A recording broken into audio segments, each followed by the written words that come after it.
Welcome back to Austin, Texas, and each year the Bowlers Journal assembles its All-American teams, both for the men and the women. They have a first team, a second team, and a third team, and each year on ESPN, since I've been working the telecast, since back in 1986, we've always previewed and given the folks a sneak look at who has made this year's team, and so we'll take a look at the gentleman we left with at that last commercial. He made the telecast here this afternoon, so it's kind of apropos that he would be on the first team, Parker Bone III. Parker had, they go from June to June. And right. He had 2 wins in that period of time. He had 6 top 5 finishes, made $135,000. And interesting, you look at Parker from last year, and you can see a little more maturity this year, but he had more strikes and more wins last year. And also joining Parker Bone on the first team is another southpaw, a guy that we have seen bowl exceptionally well, not only on ESPN this summer, but throughout the entire season from Mount Clemens, Michigan, John Mazza.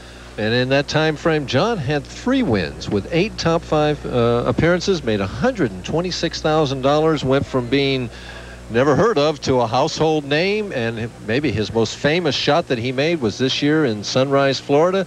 And you see him putting his last 2 fingers in there. He's just throwing hard at the 710, but watch what happens.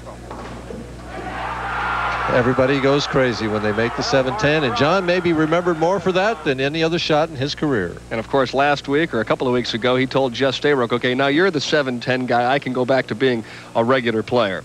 Also on the first team, Amleto Monticelli, who during that 12-month period, Michael, has earned better than $203,000. And back-to-back PBA Player of the Year award. Amleto, whose physical regimen on the PBA Tour is equal by none, has just blossomed into a tremendous star on the PBA Tour with this unusual lawnmower style that results in a lot of strikes. And you go from a player like Amleto, who has that unleash him type hook it from one end of the lane to the other, to one of the classic players ever on the PBA Tour from Vidor, Texas, David Ozio, who's had a sensational season. David is a study in hard work, and it's all come to fruition this year as he's just really blossomed with 3 wins, over $185,000. You watch David, and you can't get enough of it. He's so pretty to watch bowl. Watch that follow through. Throws a lot of shots like that, Dan. And, of course, has already captured the Firestone Tournament of Champions this season. And the captain of the first team out of Florissant, Missouri, Pete Weber, who also has amassed more than $200,000 in that 12-month period. One of only 3 players to win bowling's Triple Crown. Won his second U.S. Open earlier this winter. 5 titles in this time frame, over $200,000 in earnings. The high backswing and the powerful ball. And nobody swings the gutter better than Pete Weber. So that's a look at the first team. As far as the men are concerned, let's move over to the ladies' side now. And we'll start with Donna Adamek of Apple Valley, California, a player that I'm very familiar with, and a player that's really might come back and made a great comeback effort for some physical injuries that she's had over the last 4 or 5 years. Over the last decade, she's been one of the best women players in the world. And you watch this style here from the outside, the ball coming in there. Hey, she knows how to trip the 4.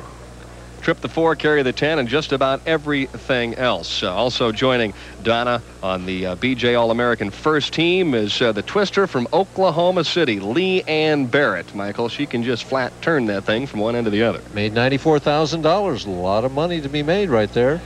Pretty young lady. Also with 3 championships this past year. Get a load of this shot, Michael. I know you haven't had too much of an opportunity to watch the ladies, but watch this one come back. Well, she really snaps it through, doesn't she? Yeah, she's still alive is right. Leanne Barrett on the first team. And joining her, the captain, nestled right in the middle of the top 5, Nikki Giannoulias, who right now, I think, may be the best player in terms of hitting one condition to another each and every week. She's got a great knowledge of the game and just works probably about as hard as David Ozio. Well, you look at that intensity on the face. 5 wins in this time frame. Good shot, good reaction. Finally fell, and another lady that also has won 5 times during that 12-month period is, well, many people will say the finest left-handed player in the world as far as the ladies are concerned, Tish Johnson. And if I'm not mistaken, she's teamed up the last 2 years with Amleto Monticelli to win the Cambridge doubles. Again, the look of intensity on the face, playing the outside line. Nice roll on that ball. A very athletic player, Mike. Not only a great basketball player and softball player, but a terrific bowler as well. And rounding out the first team women. Wendy McPherson, one of very few ladies that have ever won the Triple Crown on the ladies' side of things. And one win in this time frame, over $45,000 in earnings. I like her green skirts here. I know one thing that she's been able to do, Mike, through the years is win the big events and bowl the quality matches when the heat is really on. So that's a look at the Bowler's Journal All-American team.